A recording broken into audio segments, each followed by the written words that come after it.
Welcome to the MLB Coast to Coast podcast, brought to you by thelines.com. Coming to you from the West Coast, Josh Lander, joined by my guy Mo Nawara in the Midwest. Nate Weitzer still traipsing the countryside this summer, so we will continue to move on here.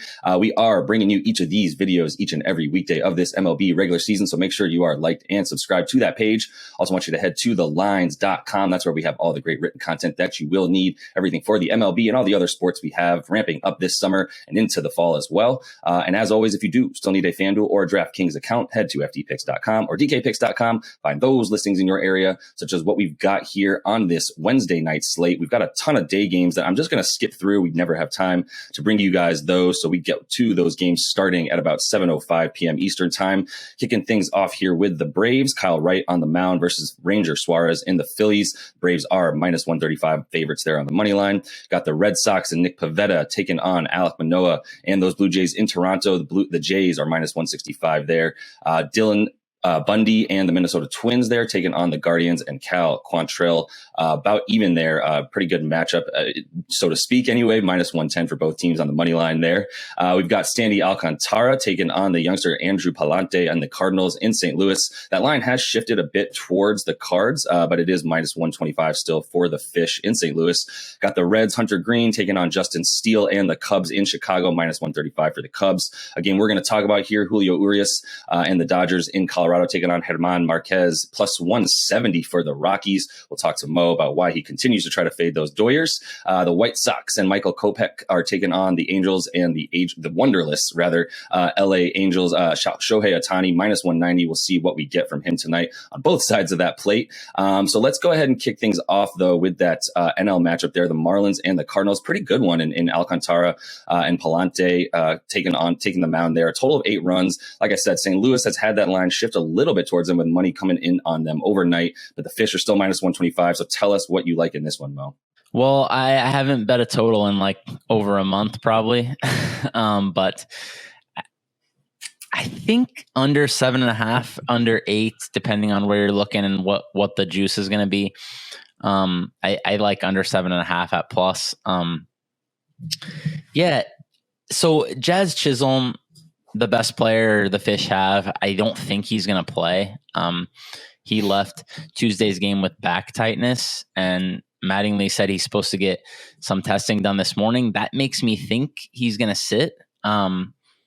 So if he does, I like Palante's chances a little bit here against a very right-handed Fish lineup. I know the Fish have been better against right-handers, but the way Palante pitches matches up pretty well against them, I think. He's actually like really, really unremarkable except for one thing. He's elite at getting ground balls. He's over 60%. That's ultra elite territory. His launch angle is negative. That's Framber Valdez level. And the Fish love to torch the worms. They hit the 4th most grounders in baseball. And I just think in front of St. Louis, the best infield defense, this is a really, really good spot for Palante. I also like that the Cardinals should have their full bullpen available here. Helsley and Gallegos did go yesterday, but I think they had the day off the day before, so should be able to pitch again today if needed. Yeah. And we know on the other side that St. Louis is better against left-handed pitching. They've been crushing lefties most of the year. They get an elite righty here in Sandy in a pitcher's park. So It's a pretty good spot to fade their offense, I think. I am surprised the market moved toward the over a little bit, but it's still pretty early. And yeah, it's just a better price now. I mean, I got some minus 7.5 or under 7.5. I think I got like minus 105. I'm seeing some pluses out there now. Pretty good spot to take the under, I think. So, I haven't been really big on Palante, but Sandy's obviously amazing. So I've trusted him quite a bit all year.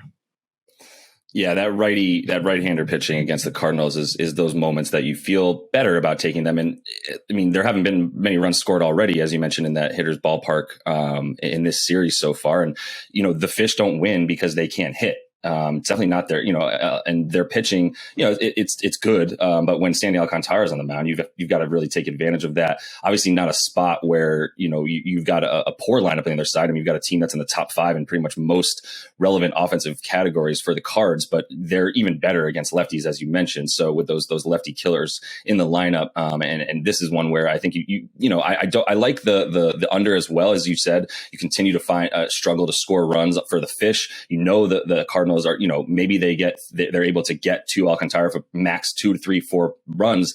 But at least, you expect him to go deep into the 7th, which he has done most of the time this year. So, the Fish at minus 125, I would actually feel good as that money keeps moving towards them and the juice rises for them. So, let's move on to another game here in a series that you continue to eye, the Doyers in Colorado taking on German Marquez, which a good pitcher right now, a good time to probably back Marquez. So tell us what you're looking at here with that plus 165 juice on the Rocks. Yeah, Rockies came through for me yesterday. They should have came through for me the day before if I wasn't a coward. Right back on the Rockies again here. Man, Marquez is a guy I'm stunned how bad he was pitching for most of the season. Yeah. I've really respected Marquez after he's had just an amazing run, really. I mean, what qualifies as an amazing run pitching in Coors? Previous 5 years, he had an elite 2020, and then he was very good every other one of those seasons. So usually pitchers cannot sustain that much success in Coors, and he's been doing it, man. But then he came into this year and just sucked basically for the first 2 months. It was honestly stunning because his velocity looked pretty good. I couldn't really figure out what was going on, but he might finally be riding the ship. He has 2 of his highest 3 game scores in his last 3 games. The other one, the Padres got a 467 BABIP on him in Coors, and it wasn't even that bad of a start. It was just like 4 runs in 5. So it was like fine. I think he's actually pitching like he's supposed to be now. So I am willing to trust Marquez a little bit, which I have not been all season. And I'm interested in the Rockies anytime, especially they're at home playing against a lefty. Julio Urias is a very good pitcher. He also was struggling very early on, but kind of turned it around. The Rockies, for a team that sucks as bad as the Rockies suck so far this year, I mean, 116 WRC plus versus lefty. That's close to elite territory. And honestly, when I look at this lineup, I think they should be good against lefties. They have Chris Bryant, CJ Cron, Reynold Grichuk, all big power right-handed bats that have hit lefties well.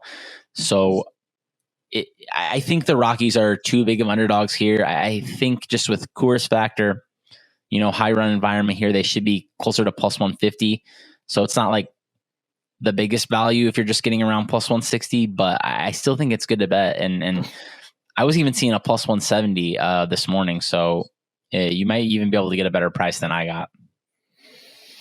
Yeah, I mean, it's a game too where, like you said, both these guys are pitching very well as of late, and really, I mean, the impressive thing about Urias and his sort of turnaround to the season is really he's done it against some of the best offenses in the league in his last roughly 4 starts or so, where he's got around a 1.5 ERA and a WHIP below 0.9, I believe. We're talking about playing the Bravos, the Giants, and the Mets, so 3 of the best offenses in the NL as well, especially with the way that Braves offense has been hitting blistering hot, and he still came in and was able to handle them. I'm sure you remember that. But I would actually, I don't know if you were going to tell me I'm a complete maniac, but an 11.5 total. I know we're at Coors Field with 2 guys who have been on the upswing for sure in terms of their pitching. I think, like you said, the math says Rockies again. It feels like one of those moments where you're going to kick yourself if you bet on it tonight after missing the first game. It's not very often that the team in last in the division sweeps the team in first, but we could have that opportunity here, as the Dodgers have been been this sort of lackluster,